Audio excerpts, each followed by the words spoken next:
Thank you to EA for this opportunity. I haven't been this excited about Sims 4 DLC in a while. So, did Sims 4 Life and Death live up to my expectations? Or was it dead on arrival? The Sims team has released this banger of an expansion, if I might say. So we have to check it out and what it has to offer. Let's talk about the 8 most exciting new features in The Sims 4 Life and Death, shall we? We have to start off with the bucket list. This is definitely one of the best new features. The bucket list is found in the aspiration section of this panel. Essentially, using a computer or journal, your sim can write a goal from a category, or write the perfect goal. These goals appear here. Sometimes you'll notice goals randomly pop up here without prompting your sim to write it.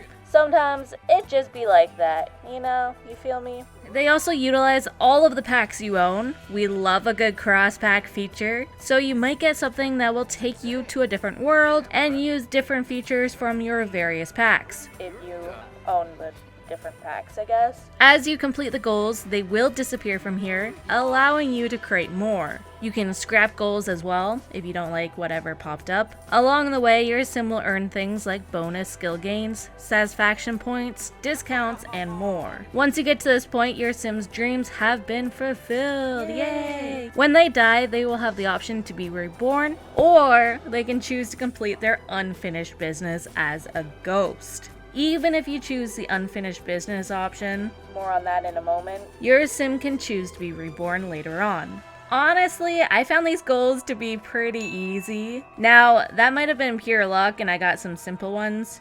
Either way, they don't take up as much time as completing an aspiration would. Despite this, I absolutely loved these goals. I found them to be fun, different, and exciting. I love the idea of completing a bucket list. This is a great feature and sort of fills in the gaps that an aspiration sort of leaves behind. Let me explain. Aspirations are a great long-term-ish goal. Long term if you don't solely focus on it and try to get it done as fast as possible like I do. However, sometimes they're boring, stale, and basic.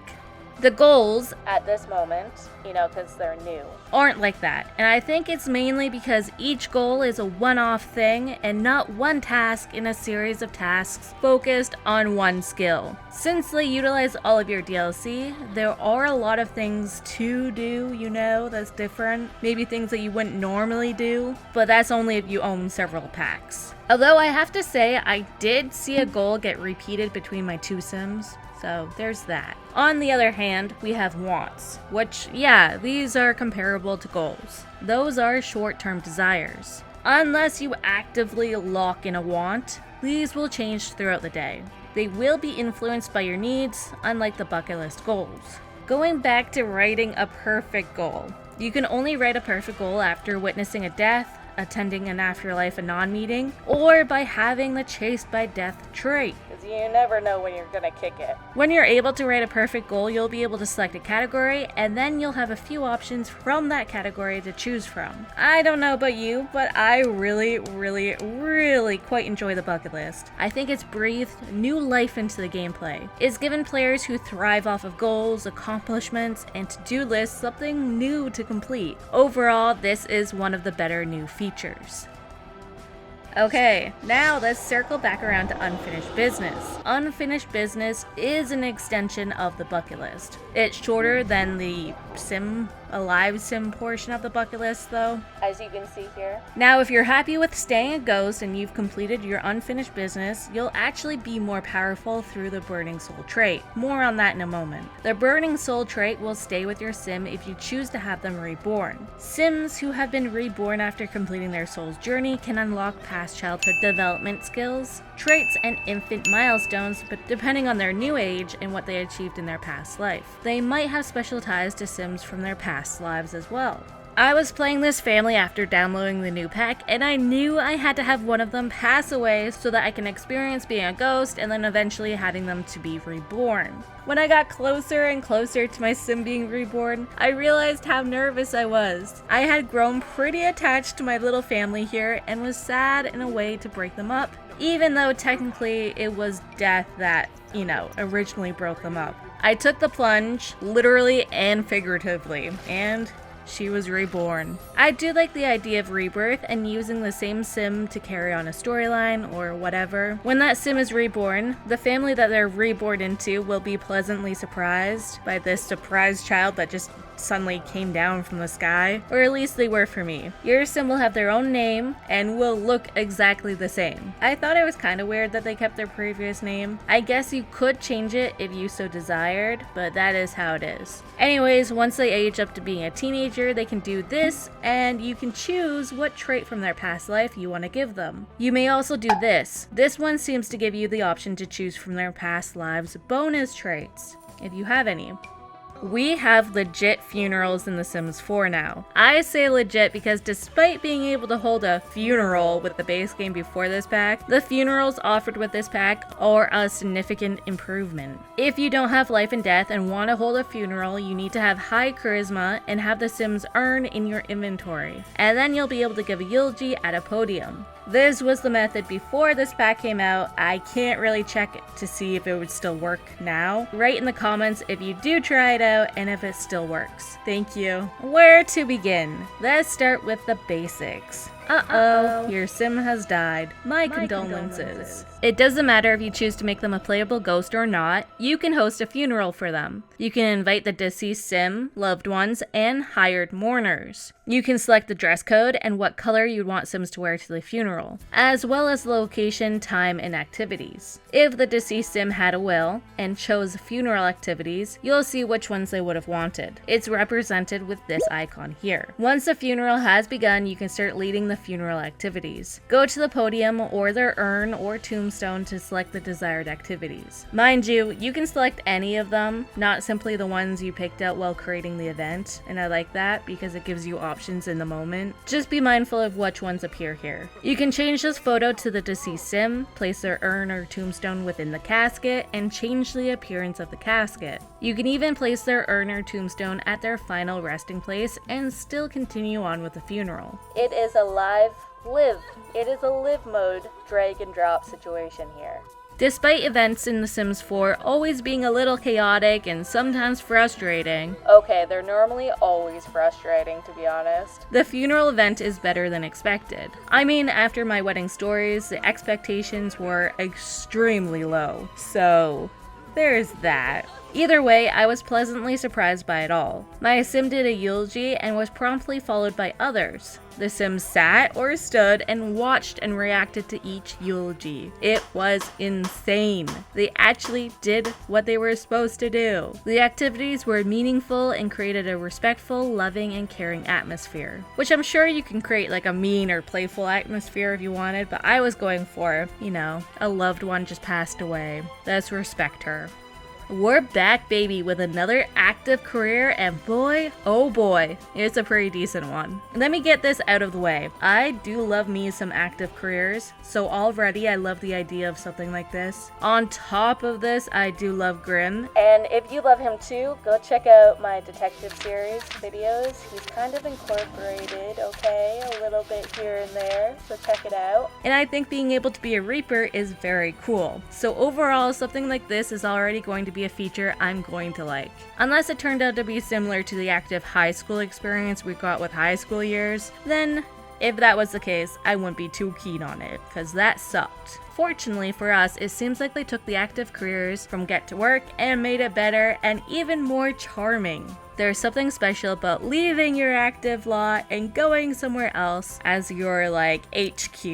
It's nice. And it helps that Grimm's HQ is such a nice build. Seriously, hats off to Sophie the Sim. They are the simmer who created this. I like that this is set somewhere similar to the Realm of Magic Realm HQ thing. Yep, that's a tongue twister. It's nice to revisit that vibe. Plus, the build by items are great. Okay, back to the career though. We're talking about the career, about reaping. Now, the overall vibe of this career is very cheeky, very tongue-in-the-cheek humor. Very, is there another way to describe that while using the word cheek? I don't think so. I think you get the point. It's funny. It reminds me of the humor from the good old days of The Sims. That was my old granny voice. I hope you liked it. I found this career to be lots of fun. I enjoyed the cop career, so it makes sense that I enjoyed this one as well. The objectives are not difficult or annoying. The random events that can happen adds to the fun. And as dark as this might seem, but it's fun to find out what sim has died through this career. Who am I reaping today? It's fun to explore the worlds like this. It definitely adds to the career. I honestly can't wait to continue playing through this, and that's something I never really say. Through this pack, Ghosts got a much needed update. They're like the other cults now. One of the first things I noticed was the ability to change the ghost color. No more brightly colored ghosts based on their emotions. This honestly got me so excited. I still find the ghosts a little cheesy in this game, especially when compared to the ghosts in The Sims 2. I don't think this is something that could be fixed at this point, it's simply the way it is. Although the evil abilities do make up for the lack of spookiness. Honestly, still cheesy. As I said, ghosts work like the other occult sims. They have an energy to fill up by performing certain tasks, aka your ghostly abilities. They will collect experience points that you can spend to unlock new abilities. We've been through this. It's the same thing as the vampires and the werewolves and all the other occults. As you use up your energy, your stamina, your ghost will begin to look faded. Just don't do abilities for a little bit. To gain experience points, you need to perform your abilities. The abilities are divided up into good, neutral, and evil. As you perform these abilities, you can gain goodwill essence or fear essence. You can sell this to Waylon, the mysterious merchant, to make some simoleons, and that is actually a really good way to make money. If you want to reset your ghost mastery to change your abilities, visit the Well of Longing in the Crow's Crossing neighborhood. If you've completed your soul's journey and earned yourself the Burning Soul trait, you're going to be more powerful than the average ghost. This is because it takes less energy to perform actions, thus allowing you to perform more of them more often. That's cool, I guess. Overall, ghosts haven't become more spooky, just better than what they were before. Finally. Oh, and get Transverse as your first ability and spam it until you can't any longer. And that is the easiest way to level up your ghost. Just FYI.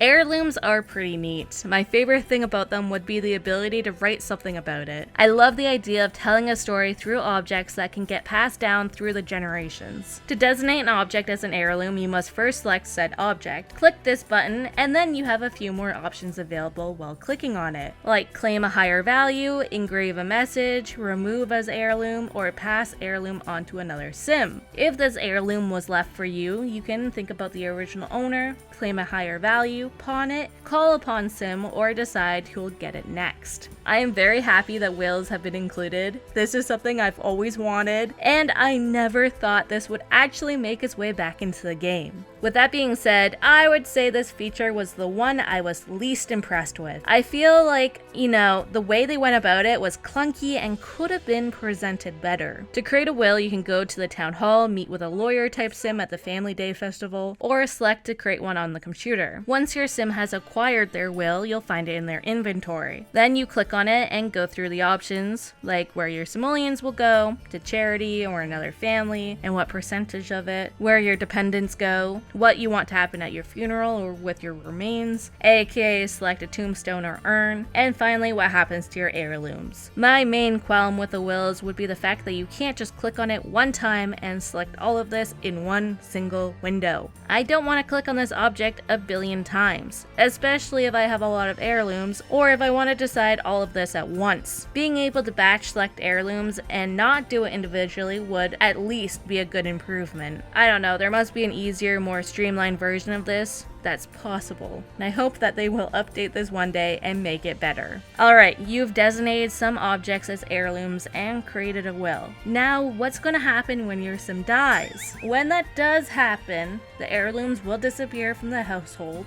The official will arrive in the mail a few days later. At this point, you can read the will out loud, see what the message the sim left behind, and feel all of those feels. The heirlooms will go into the designated sim's inventories. Even though I'm not obsessed with how they went about creating the will, I still adore all of this. I think this is going to make telling stories throughout the generations easier and add depth to this sort of gameplay. Typically, I never let my sims die, and now I can't stop thinking about it. It's a real issue.